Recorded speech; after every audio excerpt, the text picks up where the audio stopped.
Amis chineurs amateurs de vide-grenier, bonjour. Et oui, cette année, j'avais encore pas été quasiment dans des vide-greniers. C'est vrai que j'y vais beaucoup moins parce que faut reconnaître aussi que depuis quelques temps, d'abord il y a de moins en moins de trucs intéressants, hein. C'est surtout des fringues, des Playmobil et puis des trucs vraiment sans grand intérêt.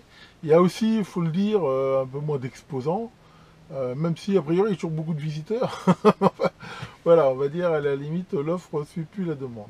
Alors ça m'empêche pas d'y aller de temps en temps, et puis en même temps là aujourd'hui il faut reconnaître qu'il fait très très beau, j'avais pas encore aussi sorti ma moto, donc j'ai joint l'utile et l'agréable, et j'ai été aujourd'hui dans deux vides-greniers, hein, en moto, c'était un vrai plaisir de rouler comme ça.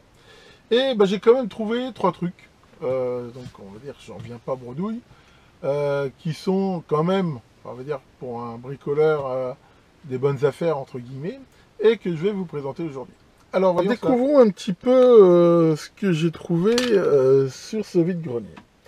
Alors j'ai déjà trouvé deux éléments, hein. Je recherche toujours un petit peu des trucs comme ça électriques, surtout ce genre de truc qui, même si ça fonctionne pas, ça me permet éventuellement de récupérer ces boîtiers pour mettre mes propres montages dedans.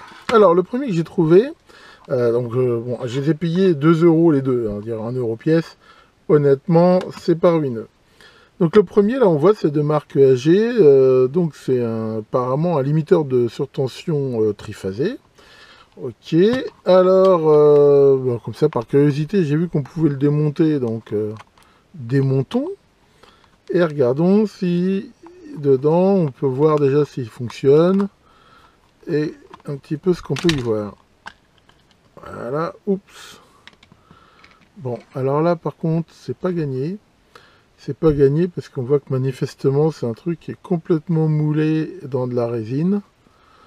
Donc, il n'y a pas grand-chose à faire. Maintenant, est-ce qu'il est bon ou pas? C'est le problème, en fait, c'est ça. C'est qu'il n'y a pas vraiment moyen de le tester. Donc, s'il est bon, on peut l'utiliser en mode surtension. Enfin, à mon avis, en mode protection, comme ce qu'il est prévu de faire. S'il n'est pas bon, et éventuellement voir si on peut on va dire, récupérer le boîtier. Mais ce qui est sûr, c'est que là, déjà, il faut savoir comment le tester. C'est sans doute pas très pratique. Maintenant, il n'y a pas de raison de penser non plus qu'il n'est pas bon.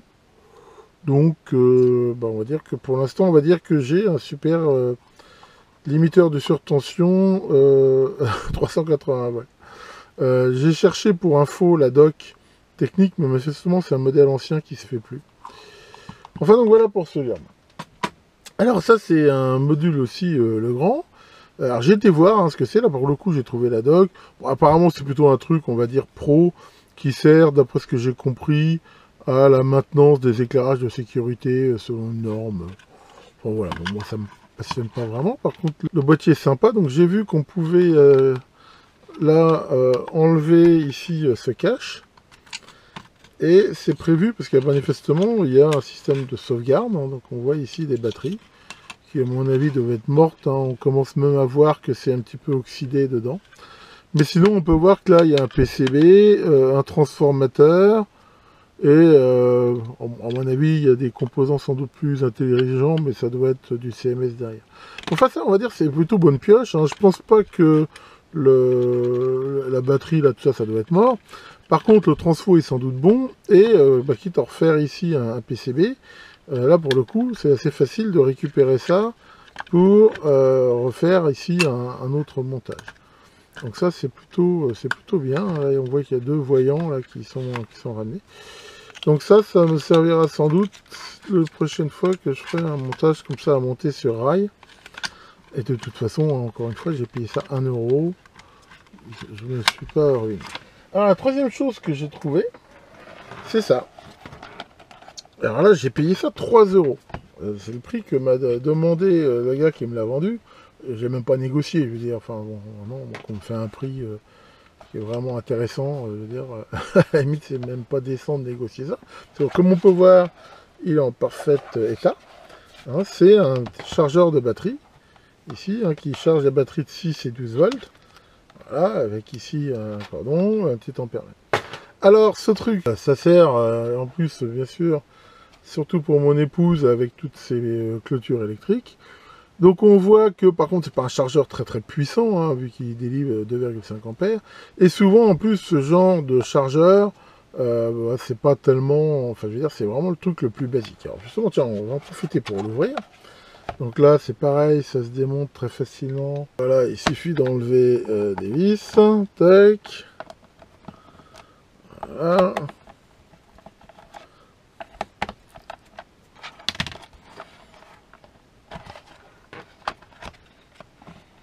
Et voilà, donc à l'intérieur qu'on peut voir, c'est en effet d'une simplicité biblique.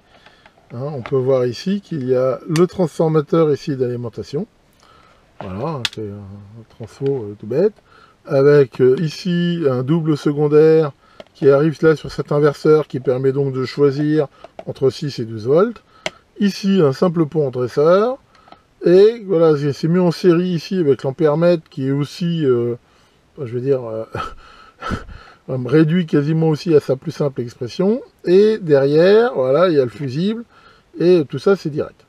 En gros, la limitation de courant de ce truc-là se fait et par la résistance interne du transfo, enfin la résistance interne de tout, hein, c'est-à-dire que ce qui s'additionne du transfo, du pont, et ici de l'ampèremètre.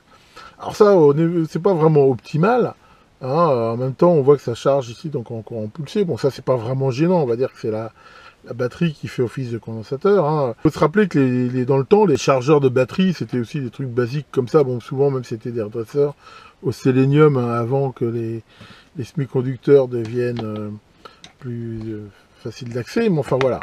C'est vraiment un truc tout con.